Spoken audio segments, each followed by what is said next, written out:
All right, good evening, everyone, and welcome to Journey of the Soul, a fresh look at life, death, and the rest in peace.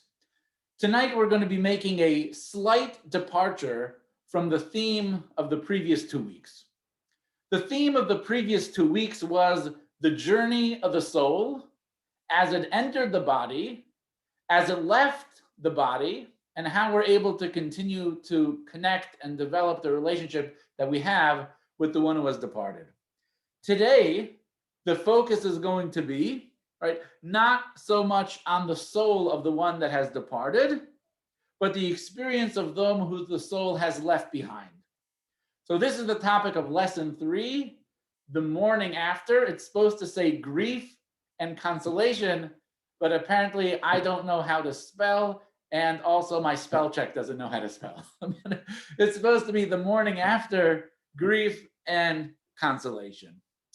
So there's nothing as painful as the loss of a loved one, but people often react very differently. Why is that the case? So first of all, no two people are alike. Different characters, different temperaments, also different relationships with the people who passed away. There are some who are able to rebound very quickly from the loss of a loved one. For others, right, the pain can linger and can be quite debilitating for a lengthy period of time. We have to realize and appreciate no two circumstances are the same. There's no magic formula that can be applied to every single circumstance equally. So it's quite important that tonight we're going to discuss the Jewish perspective and how to deal with loss. And we are going to address 4 questions. Question number 1, why do we mourn? Question number 2, how should we mourn? Question number 3, how do we deal with chronic grief? And question number 4, how do we bring comfort to others? Ultimately, the goal of tonight's class is to provide real practical guidance for mourners, as well as for those who are there to comfort mourners. Because at the end of the day, we need to know, how can one experience grief and reemerge into life after the loss of a loved one? Now, so many of you in the class tonight, right, have real personal experience with loss. And I would very much like if you would be able to unmute yourself when necessary and share your personal experiences. What worked, right, what didn't work, right? Please share the experience as it relates to the topics under discussion. So when necessary, feel free to unmute yourself and please join in the discussion. So we're going to begin with the question, why do we mourn? Now, you might think that this is a ridiculous question. It's a very insensitive question. But based on what we have talked about in the past 2 weeks, the question actually is quite relevant. In the past few weeks, we said that the soul does not die. When a person passes away, the soul actually returns to its home. The soul returns to its natural environment. The soul is once again able to experience spiritual bliss. And not only is the soul experiencing spiritual bliss, but the soul is able to experience the totality of its talents and abilities. The soul is no longer limited to the confines of the body, and the soul could experience the full gamut of its spiritual and emotional experiences. Based on that, you could ask the question, why mourn for the soul? What did the soul lose in death? This is a question that is not just asked from the Jewish perspective, but philosophers have been debating this for centuries. Jeff Gorlick, if you'd like to read text number 3, page 87 in the book. Are you able to unmute yourself, or you still can't figure it out? Can't figure it out? Okay.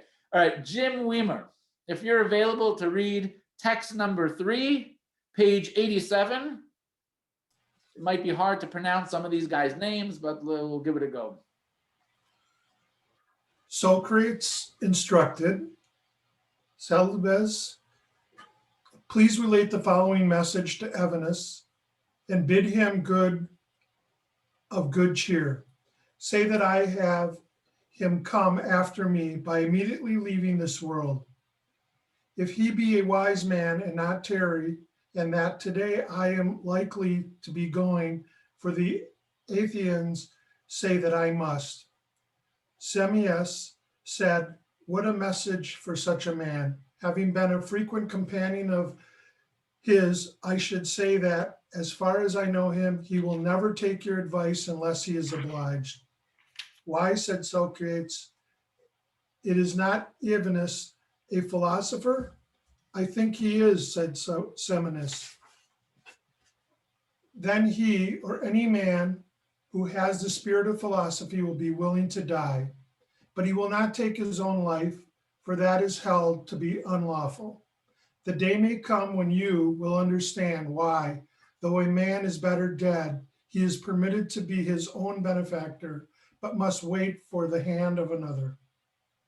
So the great philosopher Socrates, he says, then he or any man who has the spirit of philosophy will be willing to die. The day may come when you will understand why, though a man is better dead. So Socrates is saying not only should a person not fear death, but he's making an argument that a person should even seek death. Why? Because the soul is going to be unshackled by the body. Now, what does Judaism have to say about this? Now, in the previous class, we did mention that you can certainly argue that when the soul becomes disconnected from the body, it experiences some type of spiritual upgrade. If that's the case, what does that have to say about our obligation to mourn? Let's go to text number 4. Yossi, would you like to read text number 4 on page 88?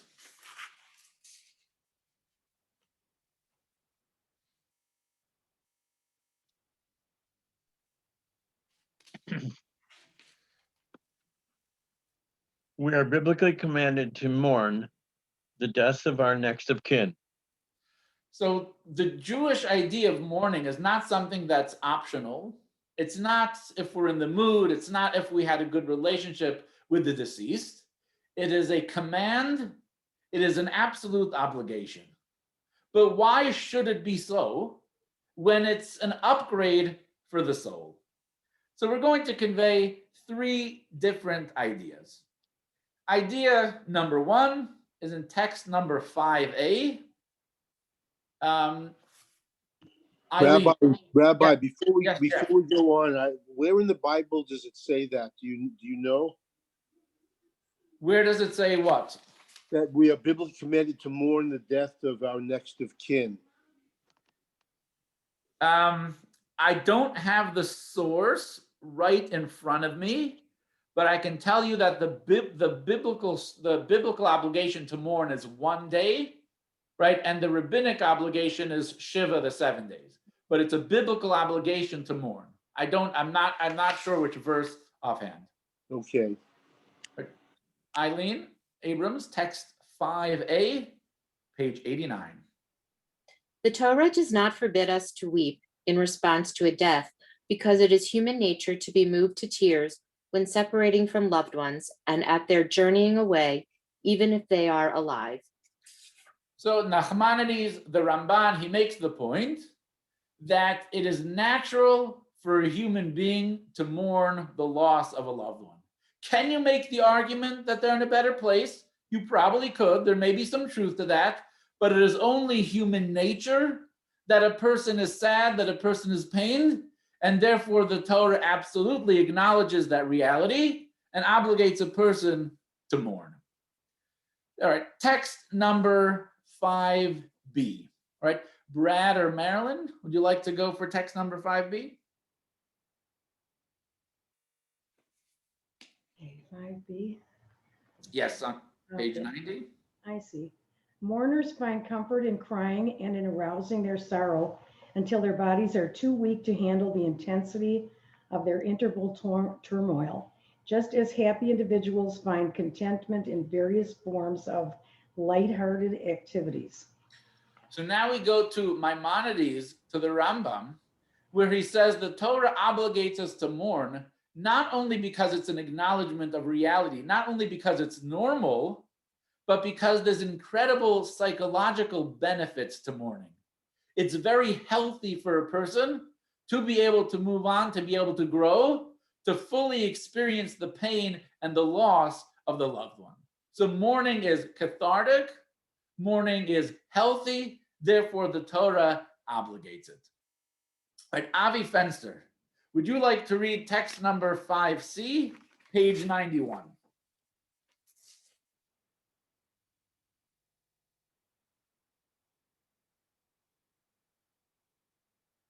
You just got to unmute yourself.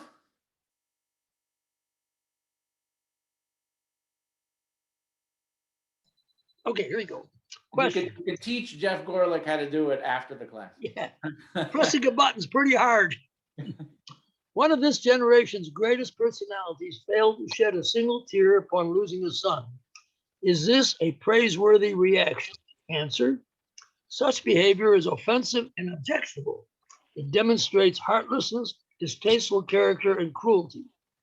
This is the way of the philosophers who maintain that this world is without purpose. By contrast, we who have received the Torah are expected to believe and to realize that this world is of great value for those who properly utilize their time here and behave appropriately. It is through our actions in this world that we merit the world to come. Crying, mourning, and shedding tears over the passing of a relative, and especially for an honorable individual, is the way of the pious, the prophets, and individuals renowned for their good deeds.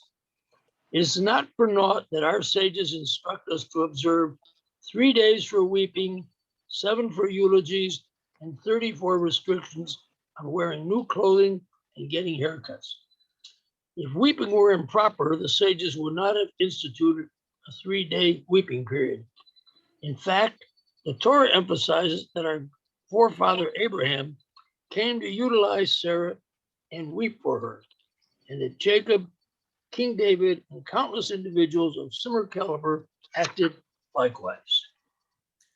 So in this text, the Radbaz adds that we're obligated to mourn, not just because it's natural that you miss the person who's passed away, not only because it's healthy and healing to go through the mourning process, but because it reflects the absolute truth, the incredible value of physical life, and the great loss that we feel in the world. Because yes, it's true that the soul is alive, but you know what?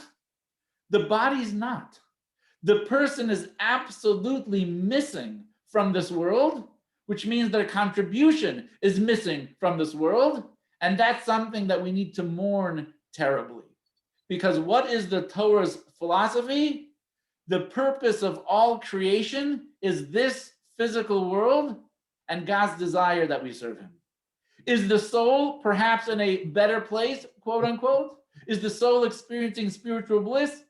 Yes, but the world is lacking, right? The world is missing something because this is the most important place and the most important location, and therefore we are obligated to mourn. Now, who is obligated to mourn?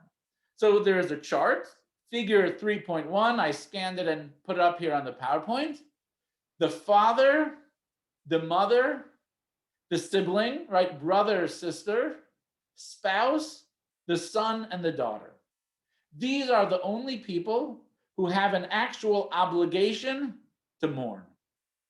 If you are not one of these people, there is no obligation to do the actual rituals of mourning.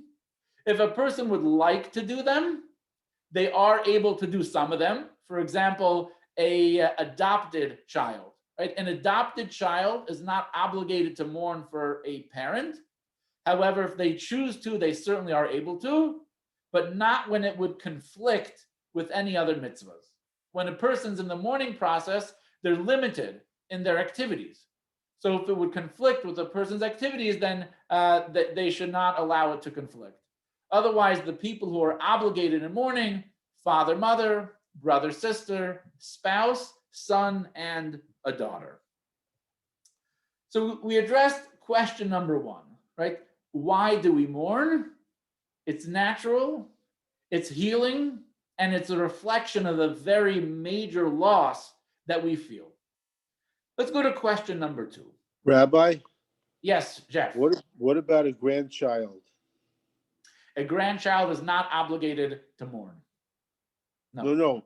Are we obligated to mourn a grandchild? You are not a person is not obligated to mourn a grandchild. Now, again, a person can participate in some of the mourning rituals, but not if that ritual is going to get in the way of the performance of other mitzvahs, because it's not obligatory. So question number two is, how are we meant to mourn, right? Is there a right way to mourn? So in 2005, right, the brother of one of my best friends and my study partner for many years, here's a picture of him on the screen, Rabbi Levi Bialo, was killed in a car accident in Toronto. He was a Chabad rabbi in Markham, Ontario, 25 years old, a 2-year-old son. His wife was 5 months pregnant. I fly to Toronto for the funeral. This was absolutely the saddest, the most painful funeral that I've ever been to in my life, right? Levi's mother, who is a very respectable, educated woman in Cleveland, principal of a girls' high school, was literally kicking and screaming on the floor of on the ground, on the earth next to the open grave. She was a second away from jumping into that grave. The brothers, the sisters, they were holding each other up next to the grave. They would have all collapsed into a pile onto the ground. At the conclusion of the shiva, right, my friend Dov Bialo said to me, if it were not for the laws of mourning, if it weren't for the rituals that are connected and associated with the process of mourning, I don't know how I would have survived. I don't know how my parents would have survived. I don't know how my family would have survived. Jewish tradition requires very specific mourning observances, and they can be profoundly helpful. The Bialo family is not the only family to share this with me. We're now going to go to figure 3.2, right? It's in the book in a detailed fashion, but we're going to go through it on the PowerPoint in a little bit of a quicker fashion. There are 5 key stages of mourning observance. The first stage is called Aninos. The stage of Aninos, the time period is from the moment that the person passes away until the person is buried, right? This could be the most painful and the most emotional part of the process. What are the laws and the traditions that are associated with this period from immediately upon the passing until the actual burial? We do not make any attempt to console the mourners. What do I mean by that? During Shiva, we are meant to go over to the mourners and to offer a prayer of consolation. During this time period, it's too fresh, it's too raw. The family is also busy with the arrangements of the funeral. It's not the time to attempt to console the mourners. You can try to help and assist if necessary, but no attempt to console the mourners. During this time, the family is absolved from mitzvahs that require an activity. What do I mean by that? Normally, you're obligated to make a blessing before you eat. During this time period, you don't make a blessing before you eat. A man is not obligated to daven with the minyan. Therefore, if the person is there in the room and is number 10, he does not count. He does not count as number 10 because during the period of Aninos, you are not obligated in the mitzvah, therefore you do not count. The same thing would apply to putting on tefillin and so on. Immediate family members tear part of an outer garment. So this is the mitzvah of kriya, which we're going to get to a little bit later. Generally speaking, it is performed at the funeral, but before the burial. So it takes place during this period of aninus. But I have a question about the minyan. What if you might not count, but what if you volunteer to count? Does that make you, I mean, are you allowed to do that? You cannot. You can't volunteer to count. Either you're obligated in the minyan or not. If you're not obligated, then you cannot count for the minyan. Okay. Yes. The next period is called shiva. Now, there wasn't enough room on the screen to put the time period, but shiva means 7. Shiva is the 7-day mourning period, although if you actually calculate it, it's never really fully 7 days. Shiva begins from the funeral, from the burial. That's when you begin counting the shiva. The day of the burial is considered to be the first day of shiva.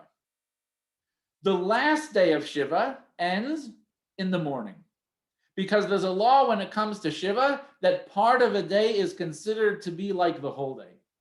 So what that means is, let's say a funeral was on Tuesday.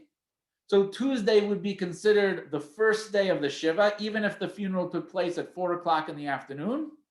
And the shiva would conclude on Monday morning. So in the morning on Monday, the person would express the behaviors of someone who's in shiva, and then the shiva would be over. So it's 7 days, but the first and the last day are really only end up being partial days. What are some of the laws and traditions that take place during shiva? You cover all the mirrors and the pictures in the house. The mourners remain in the house of mourning. Now, there's exceptions to every rule, but in general, the mourners remain in the house of mourning. You sit on low stools, low chairs, no leather footwear. You avoid listening to music, no shaving or haircuts. You abstain from work, avoid Torah study. The reason for avoiding Torah study is because Torah study is meant to bring a person joy and pleasure, something that we are avoiding during the shiva. There are certain pieces of Torah that you are allowed to study, and those are the ones that relate to mourning and things of that nature. There are restrictions on bathing and laundry. Ideally, a person should have the prayer services in the home, and during this time period, we're meant to visit the mourners. The next period of time is called the Shloshim.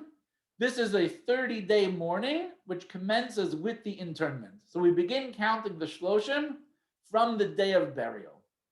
The laws and traditions: we avoid wearing new clothes, we don't take haircuts, and we do not attend any festive events.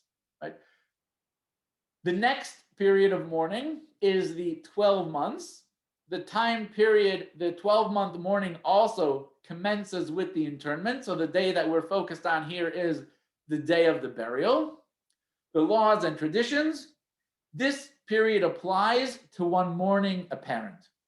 This does not apply for mourning a spouse or a sibling. You would not have 12 months of mourning. The mourning would be up in 30 days. The concept of the transition of the soul, which takes 12 months, always applies, but there wouldn't be any mourning obligations on the person. Some of the Shloshim restrictions continue, like avoiding festive events, right? Listening to music, that would apply throughout the entire 12 months. It is customary to keep a candle burning for the entire 12 months of the year. Okay. Now, all right, and finally, the last period is the Yartzeit. The Yartzeit is the Rabbi. Yes. Sorry about that. What about the 11 months, not the 12 months?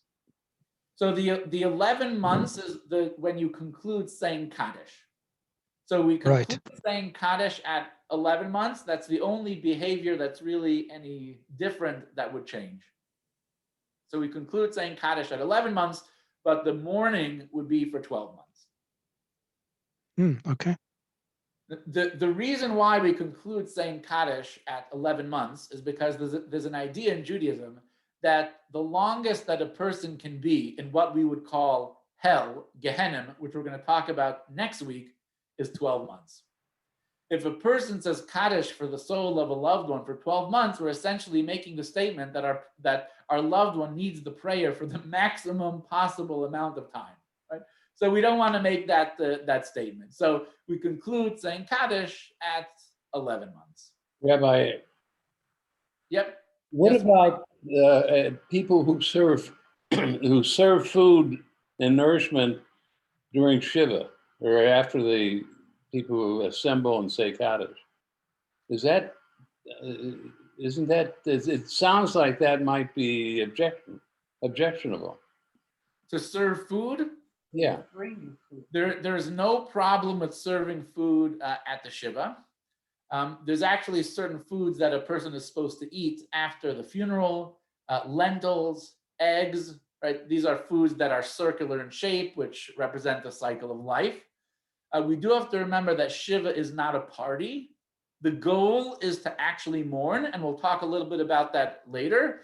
But food is a big part of the Shiva experience. There's, generally speaking, a lot of food at a Shiva. Not that everyone is supposed to be socialized and eating, but people need to eat. There's definitely food that's part of the Shiva. I just real quick, are you talking about, Marty, are you talking about the mourner who serves the food, or? Well, it comes from, I don't know. Usually people bring food. Right. Yeah, that's my experience.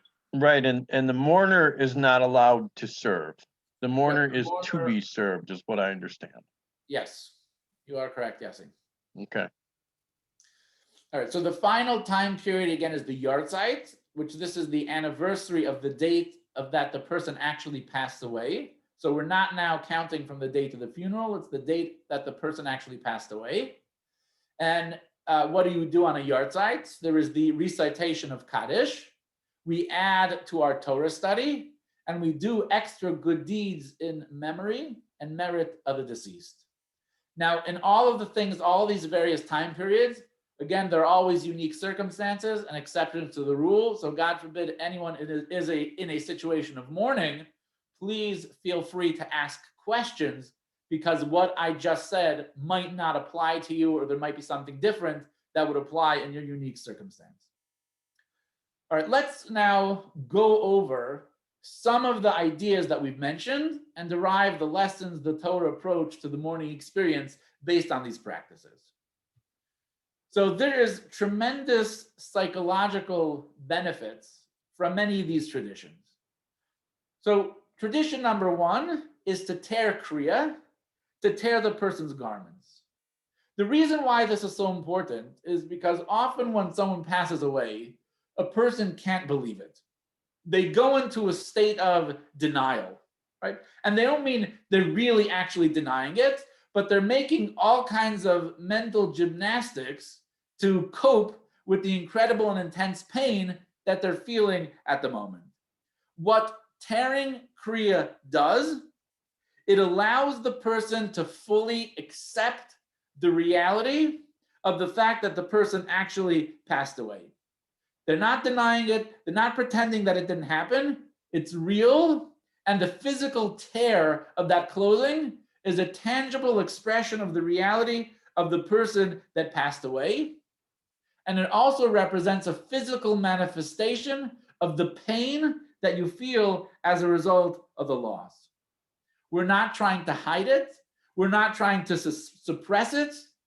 Our pain is there for all to see. Our clothing is torn because we are a mourner. Text number 7. Mitchell or Arlene, would you like to read text number 7? Page 98.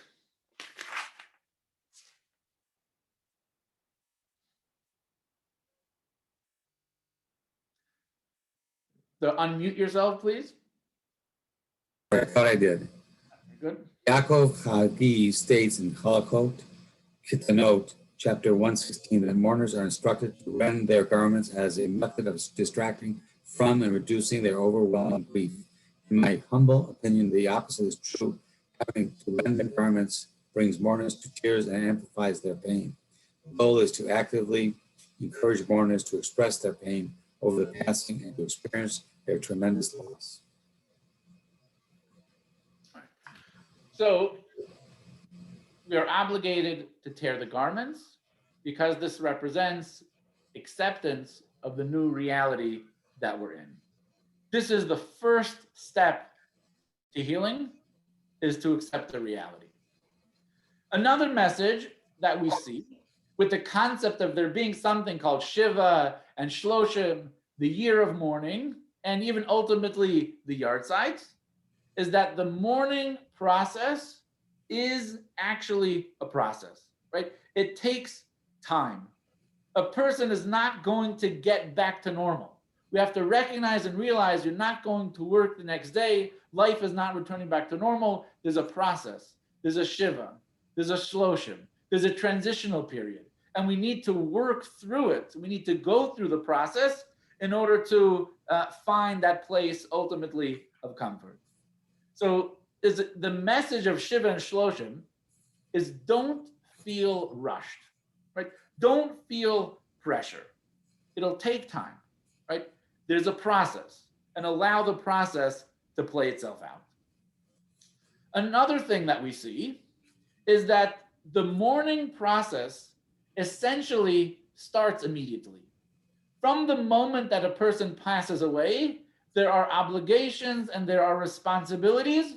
There are things that you must do. There are things that you must not do. This is also incredibly healthy. Right? There are people who might have this feeling of, I don't have time now. I have a project. I'm going to do it later. I want to push it off. That's not healthy, right? The process of mourning begins immediately. It might be tempting to push it off, but it's not healthy in the long run. You can't schedule Shiva for a more convenient time, or it's not going to have the work. It's not going to work, and ultimately you're going to pay the price. Making the time and the space to grieve and to mourn effectively is absolutely critical to the healing process. Then we got text number 8. Andrew, would you like to read text number 8? Page 99.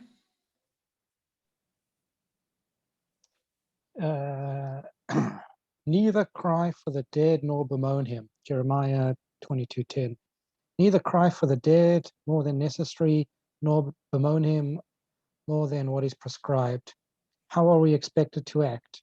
3 days for weeping, 7 days for eulogies, and 30 days for restrictions on new clothing and haircuts. Once these have elapsed, God declares, "You are not more compassionate than I."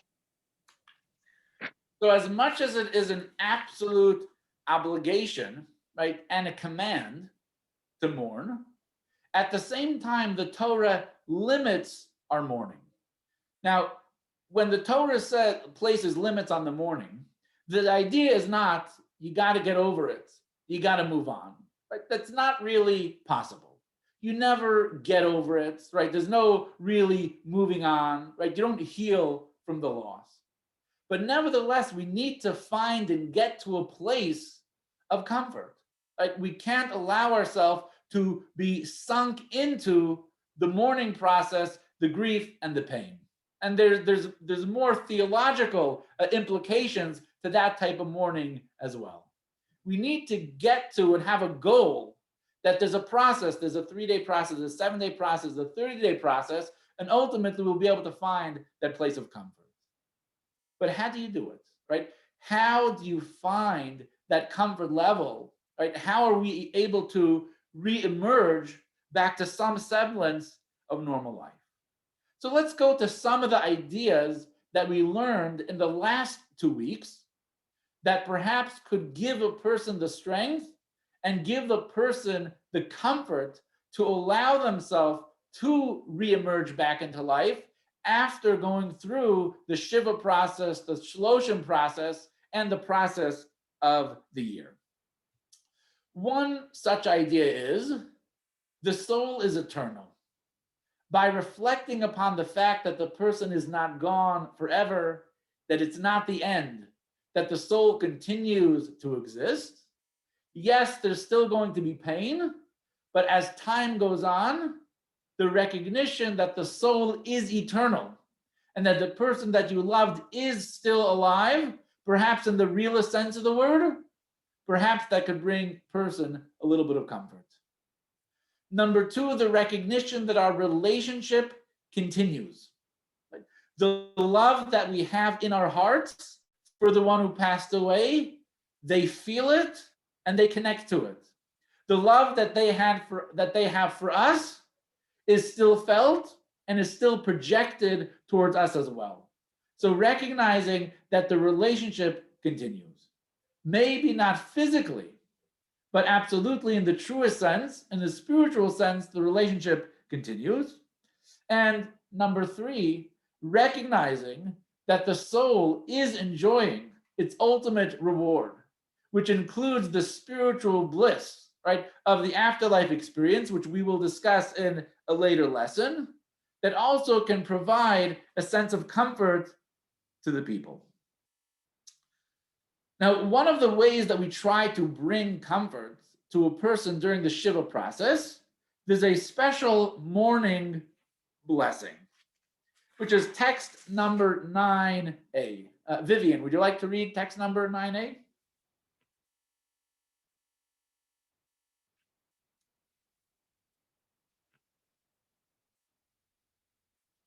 And remember to unmute yourself. So sorry. No worries at all. May the omnipresent God console you along with the other mourners of Zion and Jerusalem. So this is a phrase that I'm sure you have heard before, you've recited before, and most probably you wondered, why are we bringing Zion and Jerusalem into the conversation? We're trying to relay a message of comfort. What does Zion and Jerusalem have to do with the idea that we want to comfort the mourner? So the idea that I want to share, it's expressed in text 9b, which you could look at it perhaps later. We're going to discuss it orally here and on the PowerPoint. Point number one, when we say the Hamakom Yinachem, is that the ability to find comfort comes from God himself. Because when a person experiences the loss of a loved one, there is no replacing that person, right? There is no moving on. There is no getting back to normal because it will never be normal again without that person. How is it possible that we could once again find or experience any comfort? It's only from God himself. That is the only way that there's going to be any comfort. What's the connection of Zion and Jerusalem? So the Rebbe writes in text number 9b, that there was a temple in Jerusalem. The temple in Jerusalem only suffered a physical destruction. But spiritually speaking, it was absolutely indestructible. The greatest testimony to that is the Western Wall. Now think about this for a moment. What was the temple like? Imagine the temple building in all of its majesty, the hustle, the bustle, the miracles, the spirituality, the holiness, the Leviim singing and playing their music, the Kohanim offering their sacrifices, all the Jews gathered there listening to the shofar on Rosh Hashanah, Yom Kippur, the holidays. It was magnificent. It was transcendent. It was otherworldly. It was absolutely godly. And then the temple is destroyed. It's broken, it's gone, it's burned, there's nothing left. All that there is the Western Wall. When you look at the Western Wall, you are reminded of the destruction of the temple. Yet at the same time, what is the Western Wall? It's a source of holiness, of pride, of inspiration.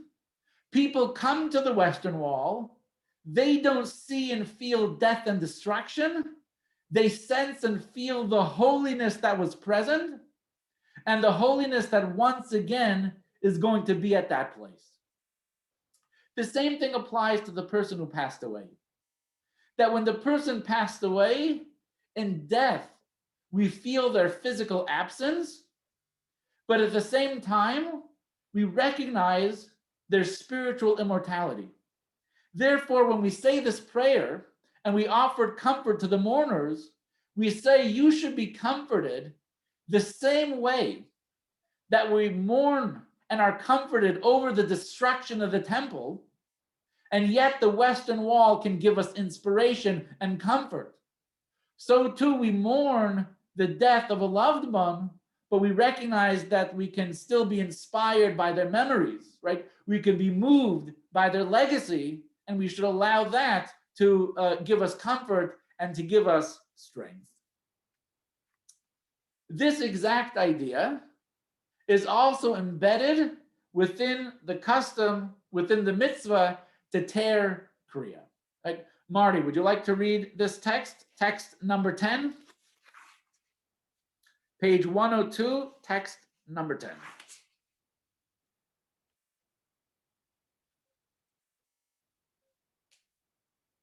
You also need to unmute yourself.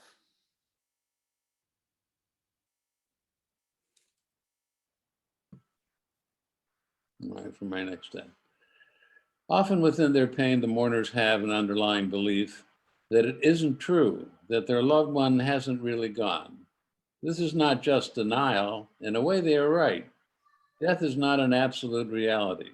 Our souls existed before we were born, and they continue to exist after we die. The souls that have passed on are still with us. We can't see them, but we sense they are there. We can't hear them, but we know that they hear us. On the surface, we are apart. Beyond the surface, nothing can separate us. So we tear our garments. This has a dual symbolism. We are recognizing the loss that our hearts are torn, but ultimately the body is only a garment that the soul wears.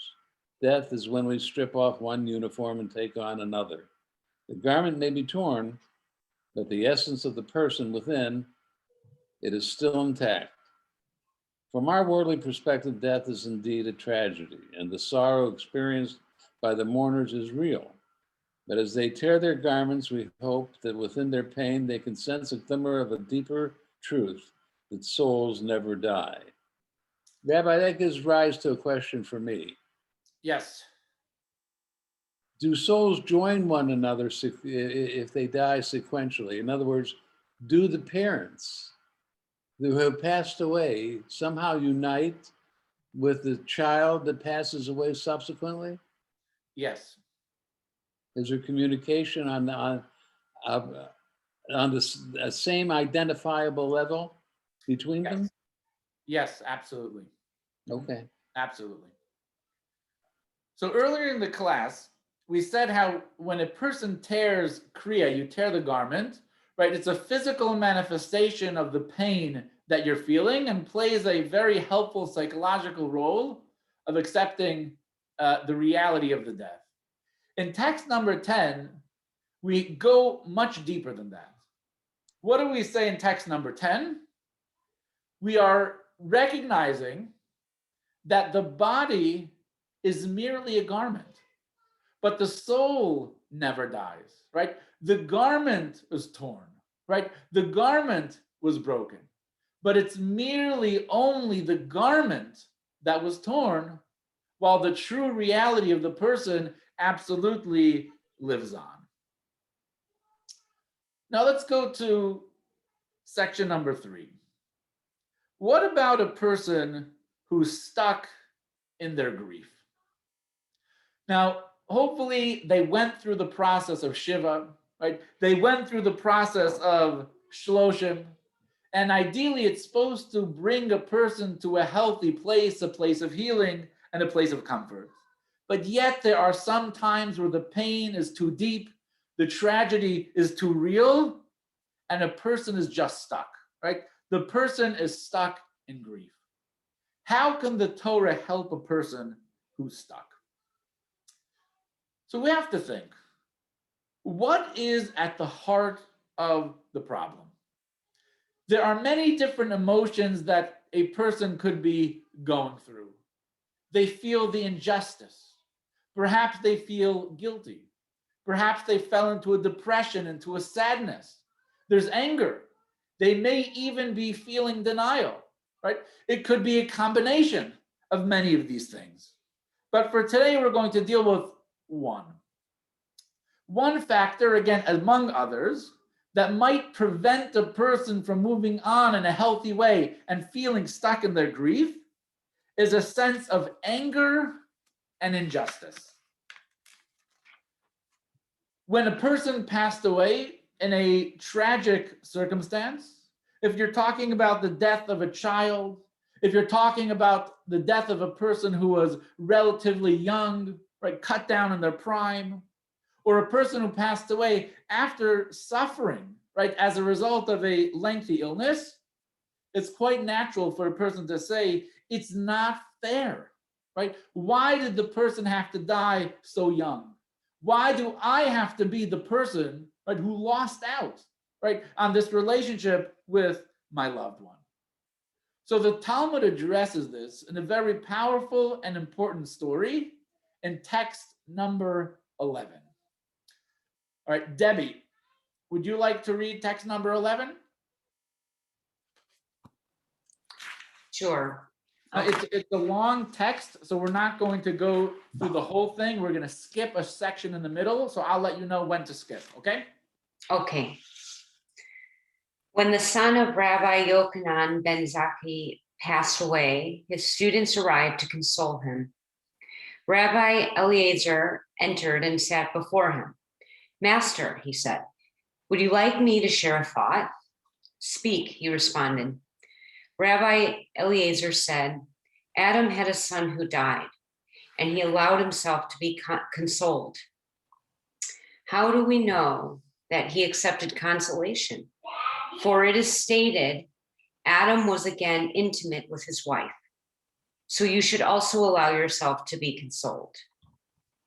Rabbi Yochanan retorted, it is not enough that I am grieving my own loss, that you have to make me feel pained for Adam as well.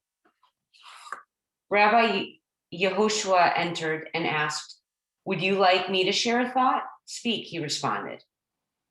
Rabbi Yehoshua said, Job had sons and daughters, and they all died in a single day, yet he allowed himself to be consoled. So you should also accept consolation. How do we know that Job was consoled? For he declared, God has given and God has taken. May God's name be blessed. Rabbi Yochanan retorted, is it not enough that I am grieving my own loss, that you have to make me feel pained for Job as well? Now, if I could interrupt you here, the same type of story repeats itself 2 more times. So let's go to the 3rd paragraph from the end, which begins with Rabbi Elazar entered. Okay? Go to where the 3rd paragraph from the end, Rabbi Elazar entered. Oh, yes, okay. Rabbi Elazar entered, sat before Rabbi Yochanan and told him, let me share a parable. Your situation is similar to that of an individual to whom the king entrusted an article for safekeeping. Each day, the man would weep and wail in fear. Woe is to me. When will I emerge unharmed from this safekeeping role? Just to interrupt you there for a moment to explain that paragraph.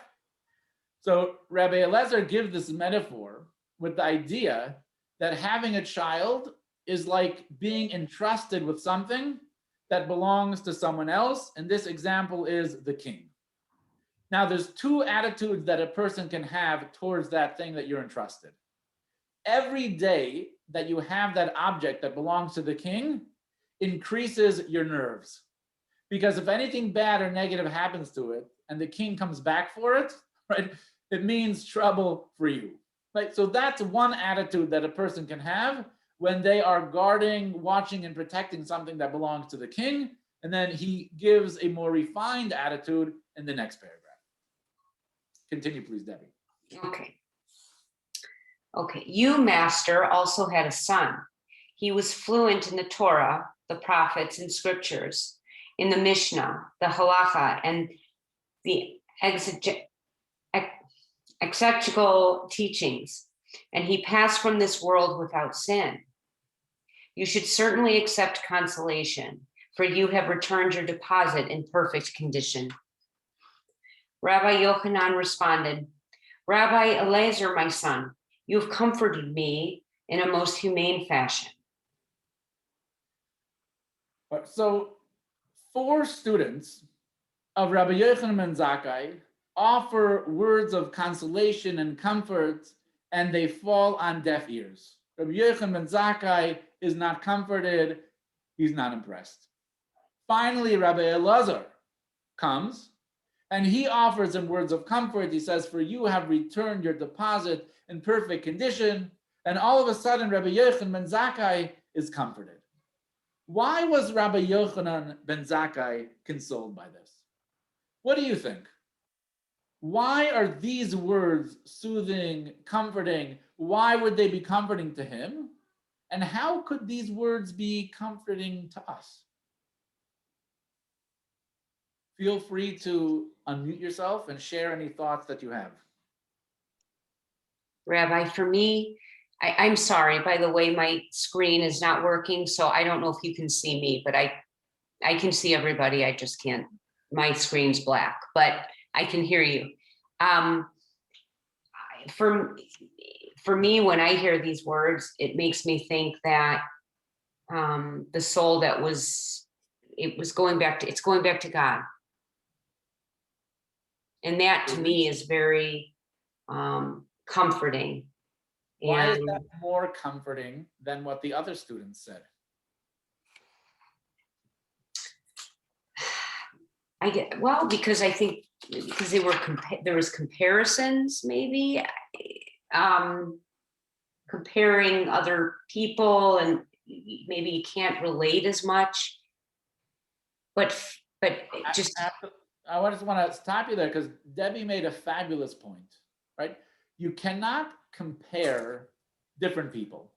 You can't say, why are you sad? Why are you mourning? My friend's neighbor's relative lost their son in an accident and they're doing fine, right? And he went back to work and he's enjoying life again. They just went on a vacation to Europe. What is that? You can't compare the mourning and the suffering of one person to another, right? You have to acknowledge that everyone's different. The students came to Rabbi Elazar and said, oh, this great biblical figure had tragedy in their life, but you know what? They moved on, so should you. Right? That's not comforting. That's not helpful. What Rabbi Elazar offered was an actual path to comfort. Right? So let's think about that. Can I add something also? I mean, he also Yes, pointed out to him what a Torah-worthy life his son had led, so that his soul is going to the probably best place that a soul can go, because he lived the life of Torah. Absolutely, right, 100%. And he also just made it so that he was talking about his son and nobody else's. Absolutely. It was directed to him, and the words that he chose were actually words that were meant to comfort. He didn't just give a theory or a philosophy or get moving. It was comforting, because at the end of the day, what did he say? Right? He said this idea that life is a deposit. Right? Part of what that means is that life does not belong to you, right? It's not yours. You don't own it. It is a gift. It's valuable. It's precious. It's something that we cherish, and it's something that we have to be grateful for. When someone gives us a present, right, nobody owes it to us. When someone gives you a present, right, there's a feeling of gratefulness and gratitude. Similarly, we should have a feeling of gratefulness and gratitude for this incredible deposit which was entrusted to us as well. The other side of this is that every human being came to this earth with an exact mission to fulfill. The moment that the mission was up, the moment that the purpose for which their soul came into this world was fulfilled, that's the moment that a person passes away. Now, I want to share you a story. I may have mentioned this before, but it's one of the most powerful experiences of my life. This is a picture of my first cousin, Nassan Deitch, right? He passed away at the age of 21. He was a student at the Chabad Yeshiva in Miami. And for the holiday of Lag BaOmer in 2010, he went to help out Chabad of Tampa Bay. After helping out Chabad of Tampa Bay, him and a few of his friends went on some jet skis.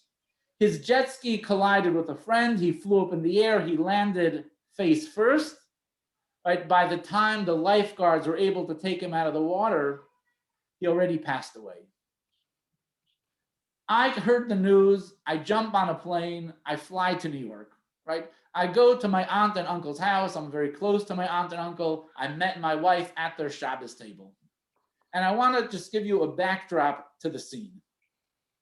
This Nassan Deitch is the youngest of 12 children. He's the baby in the family. My uncle passed away 3 years before at the age of 59, right? He had his family had a heart condition issue, and unfortunately he succumbed to it at the age of 59. At that very moment, right, another son, their brother Levi, who was 31 years old, the director of Chabad in Tyson's Corner, Virginia, right, was diagnosed with an incurable cancer. So I'm sitting in my aunt and uncle's house, right? My cousin Levi, his body is weak from all the chemo, looks terrible, very bad prognosis. His father very recently passed away, and now the baby brother, Nassan Deitch, dies in a freak accident. I walk into the kitchen.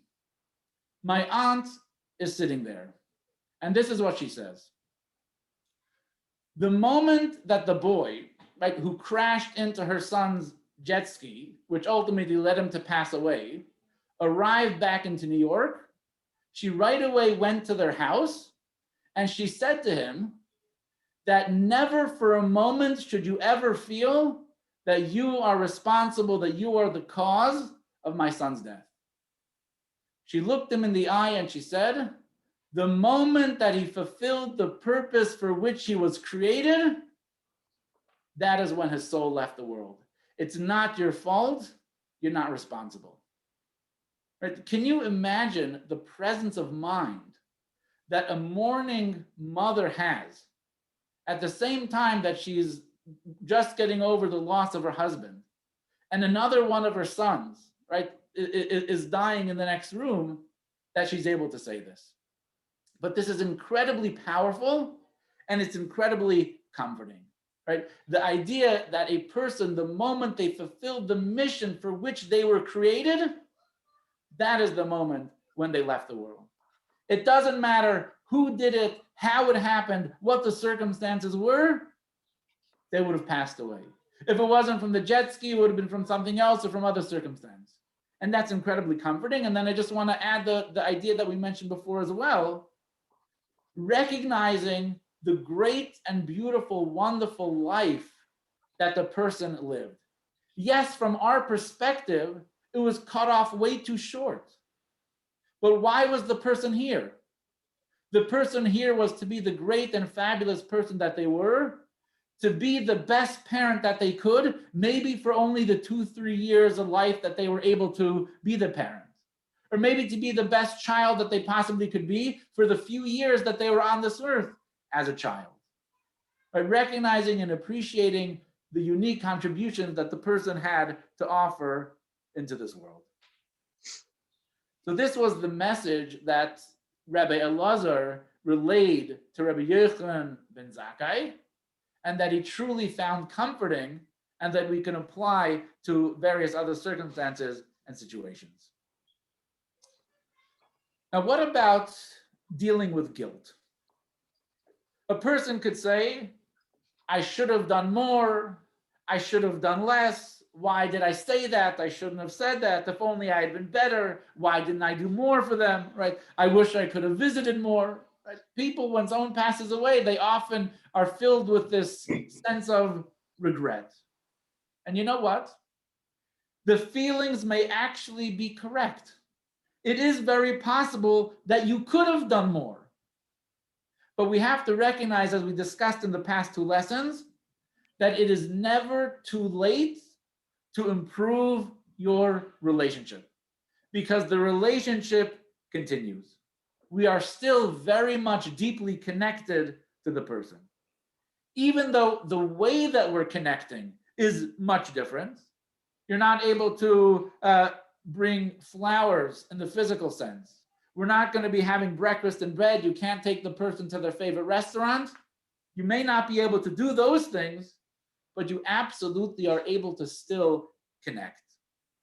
You can work on the relationship from a spiritual perspective. Saying Kaddish, right? Saying Yizkor, doing mitzvahs on behalf of the person, studying Torah on behalf of the person, giving tzedakah on behalf of the person. And this is text number 12. Bob or Pamela, would you like to read text number 12 on page 108? When children say Kaddish for their parents, it is like sending them regards. When they learn a chapter of Mishnah on their behalf, it is like sending them a letter. And when they fulfill mitzvah and good deeds for the benefit of their souls, it is like sending them an entire parcel. So don't feel guilty over unfinished business in your relationships, because you have to remember that you're still in it, right? You're still in that relationship. And that when a person says Kaddish, it's literally like sending regards. When a person studies the Mishnah, it's like sending the person a letter. When a person does a mitzvah, it's like sending a person a package.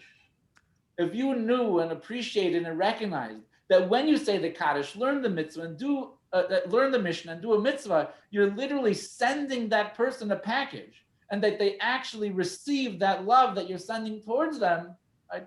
That has the ability to alleviate some of those hard feelings and to recognize that you're still in that relationship in a very deep and powerful way.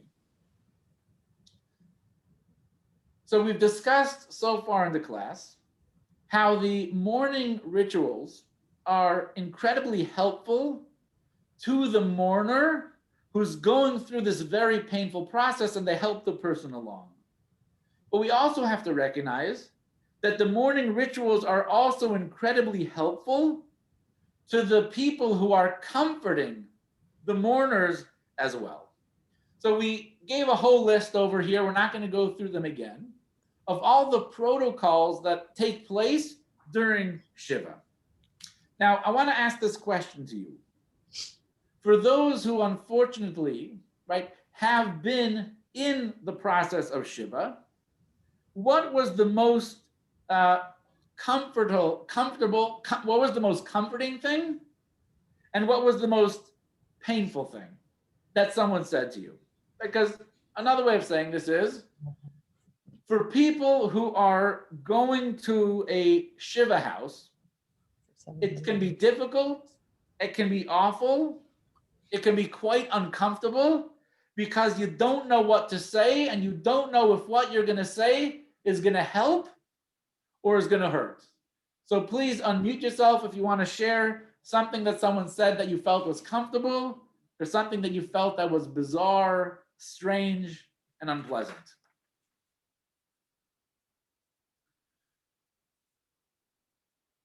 Any thoughts? Anyone want to share?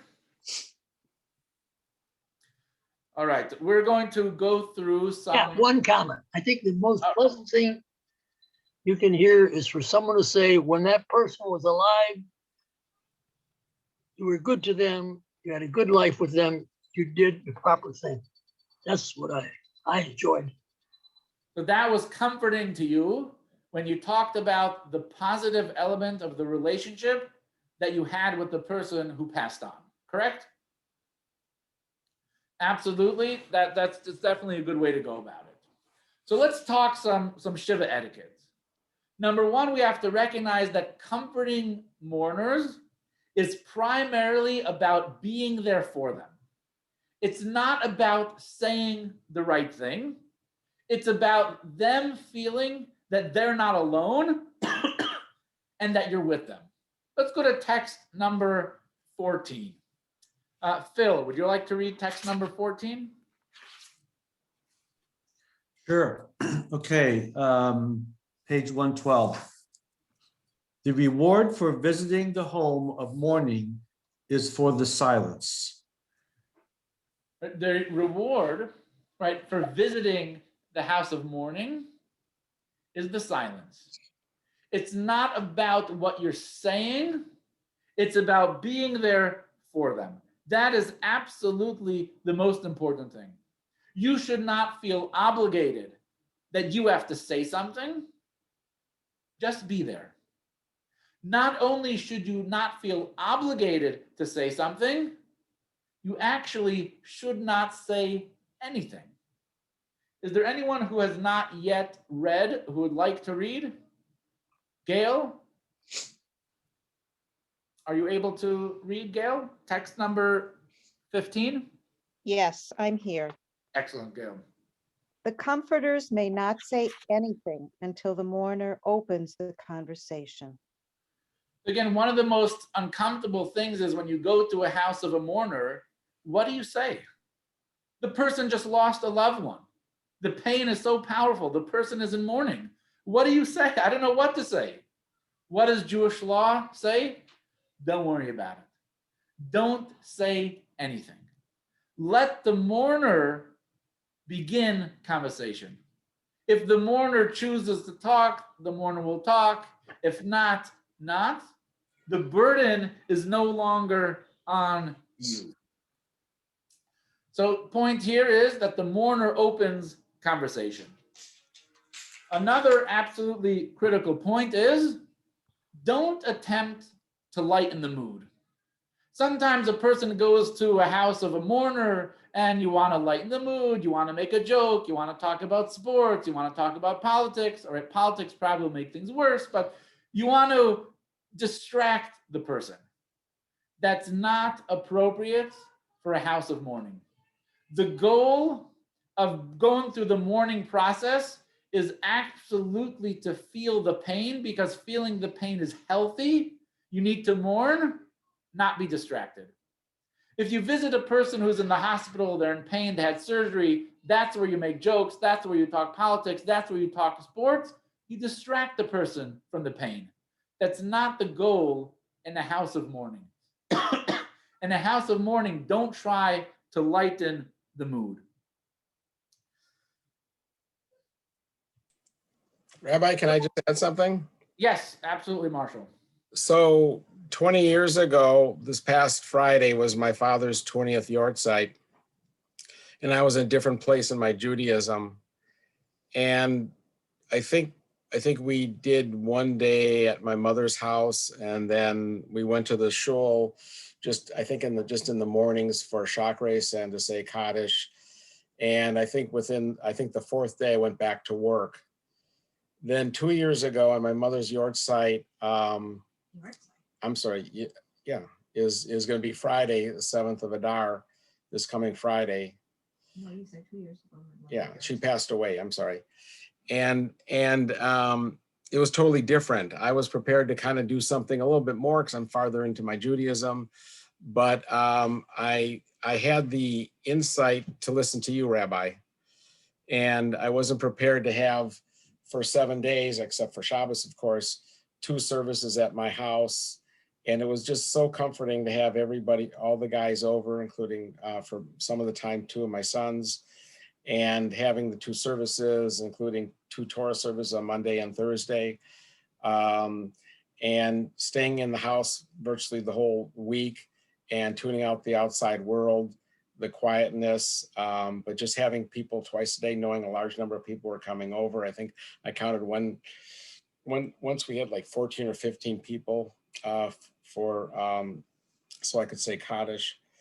It was just so comforting, and doing it the right way was much, much better for me.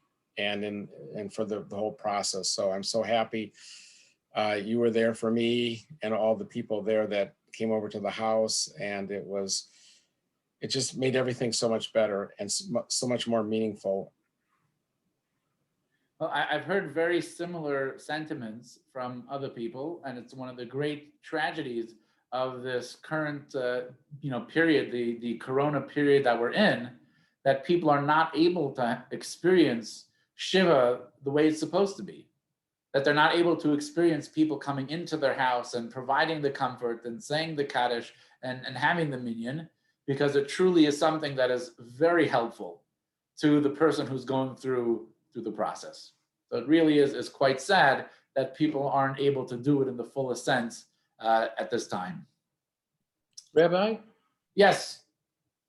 It occurs to me that perhaps some of us who are closer to mission end have an obligation to our survivors and our potential mourners. Absolutely. I recommend that no one should die at this time.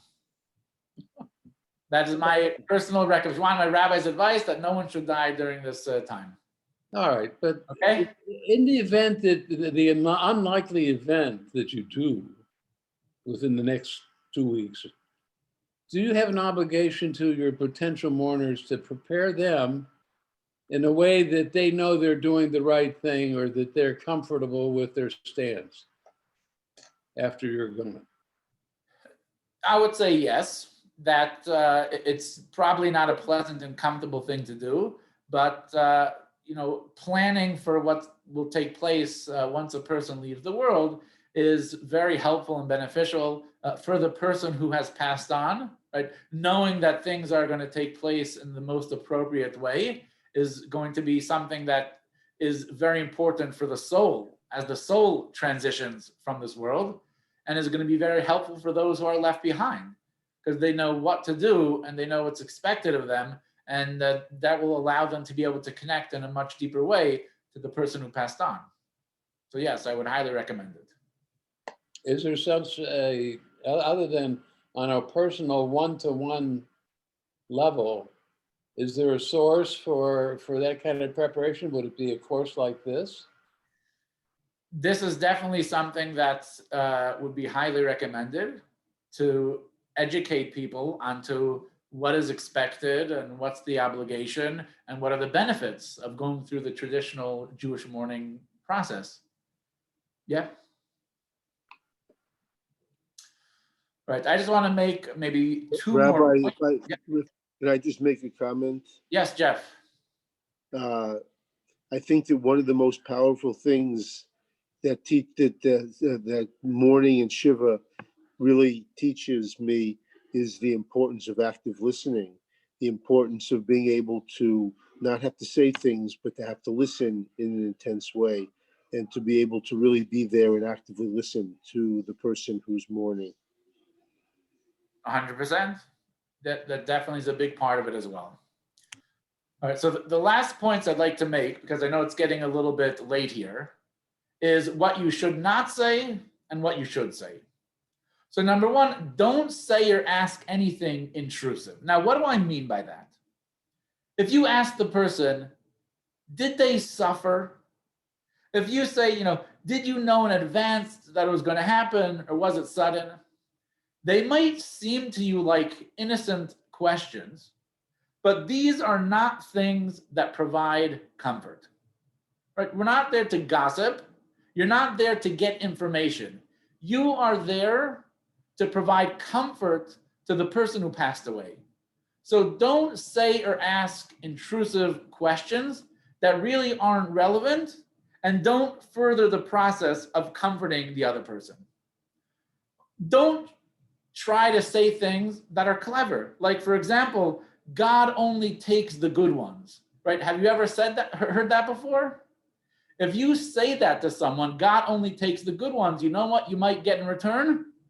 The person might say, yeah, if God only takes the good ones, it's not much of a surprise that you're still alive. No?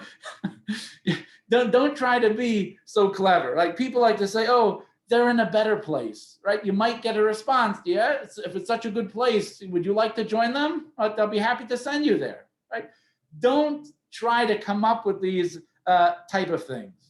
Also, don't ask if there was life insurance, all right? That is not your business. Don't ask that question.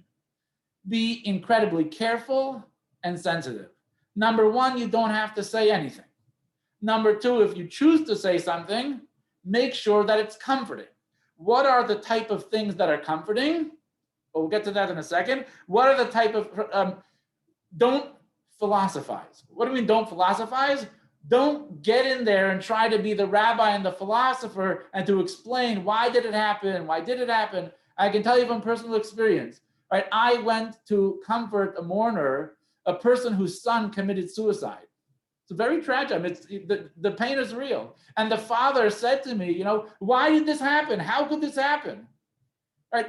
Do I have answers? Well, the truth is there's no answer. But the worst thing that I could have done is give the person a philosophy and a theological lecture, right? Don't philosophize. It's not the time. It's not the place. Just be there. What should you do? Talk about the person. That's why you're there. Comfort the person by talking about the person, right? It directs grief from passive depression to active mourning. What do I mean by that? When a person passes away, you still have a relationship with the person, but the relationship is through memory.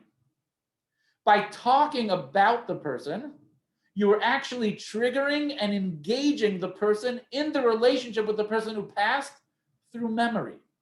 It helps the person move away from a feeling of sadness and depression to actually mourning and connecting to the person through the process of memory. Right? You're shifting the focus to the gift of the life that was. You're allowing the person to feel gratitude and gratefulness to the privilege that they had of being in a relationship with that person. And in addition to that, it perpetuates the mourner's relationship with the departed. So this is profoundly beneficial, not just to the mourners themselves. You're not just helping the mourner, but by speaking and talking and communicating in this way, you're actually incredibly helpful and comforting to the person who passed away. Text number 16. Marshall, could you read text number 16, please?